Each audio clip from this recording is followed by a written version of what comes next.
Let's look at the different kinds of microbes we face and see what can be done about them. The four major classes of infections are viruses, bacteria, fungi and yeast, and parasites. Let's begin with viruses. Viruses are among the most dangerous infections that we, as a species, have to deal with.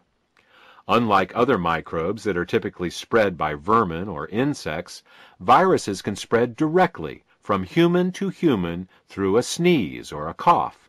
Smallpox killed some 500 million people last century, and influenza another 100 million in the 1918 outbreak alone.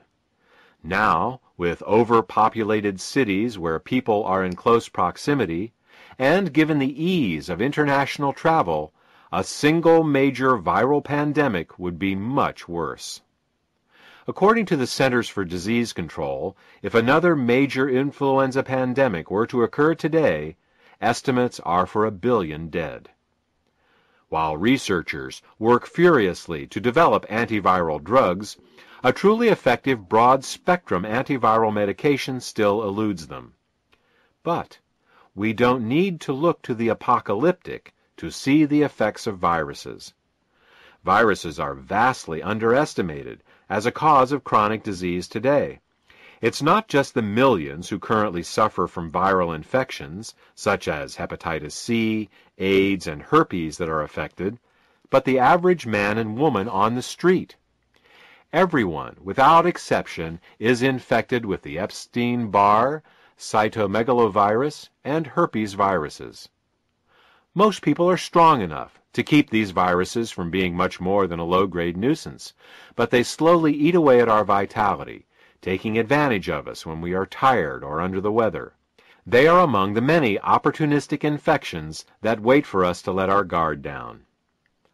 What is also generally unknown is that many of the conditions currently considered to be genetic in nature are in fact viral in origin.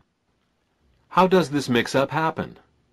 Firstly, viral infections are virtually impossible to detect, so unless you know exactly what you are looking for, you are likely to miss them.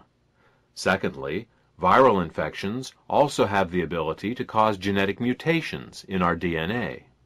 Thus, in some cases, the genetic mutation that a scientist points to as the cause of a disease is actually the result of a virus he cannot detect. Many people today who are told that they have incurable genetic diseases actually have very curable viral infections. If you are dealing with a disease of unknown or genetic origin, or are just feeling run down, odds are you're dealing with a virus. Even though modern medicine has yet to come up with a truly effective broad-spectrum antiviral medication, there is a natural way to directly attack viruses.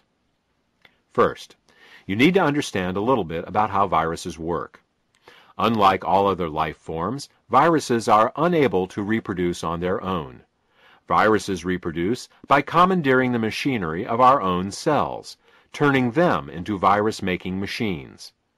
Our own cells end up making the very viruses that can make us even sicker. While this is a very clever strategy for the virus, it does have one exploitable weakness. In order for a virus to reproduce and make us sick, it must first enter our cells. As long as it stays outside our cells, it can't hurt us. This is where we should focus. How can we keep a virus from entering our cells in the first place? It turns out that many viruses use an enzyme called integrase to get inside of our cells. If we can inhibit the integrase enzyme, then many viruses won't be able to get inside our cells to reproduce.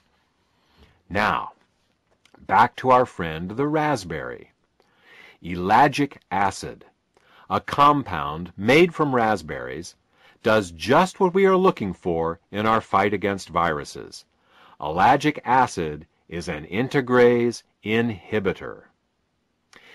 If we take ellagic acid, we will be able to inhibit many viruses, known and unknown, from entering our cells and reproducing.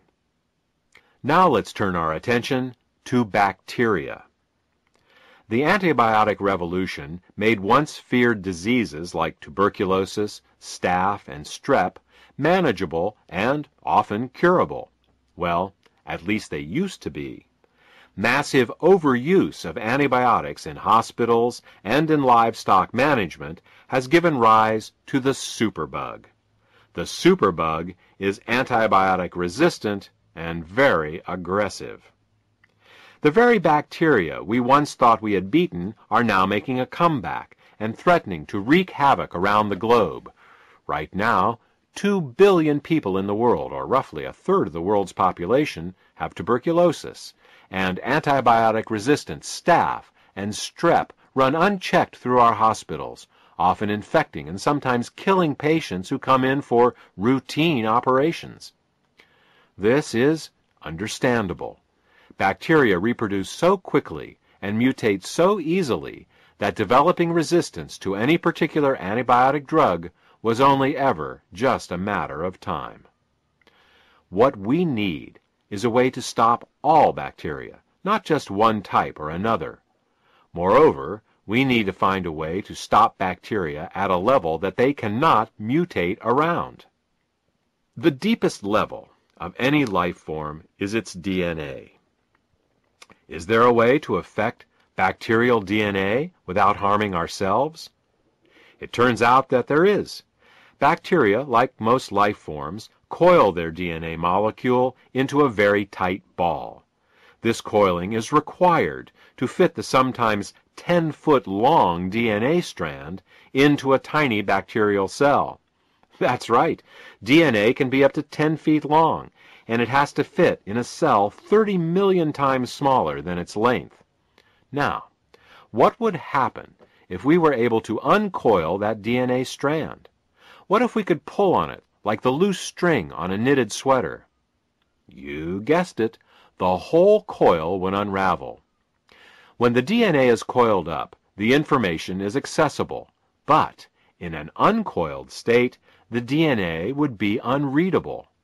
In this state, the bacteria wouldn't have the information required to run its basic life processes. In other words, the bacteria would die. Here's an analogy to illustrate how this works. Imagine that you want to build your first house by yourself. Having never done this before, you decide to go to the library to get some books on basic carpentry and architecture. Unfortunately, when you get there, you find that a minor earthquake has knocked all the books off the shelves into a disorganized mess on the floor. You know that somewhere in that mess are the books you need, but it would take months to find them. It's the same when you unspool the DNA of a bacterial cell.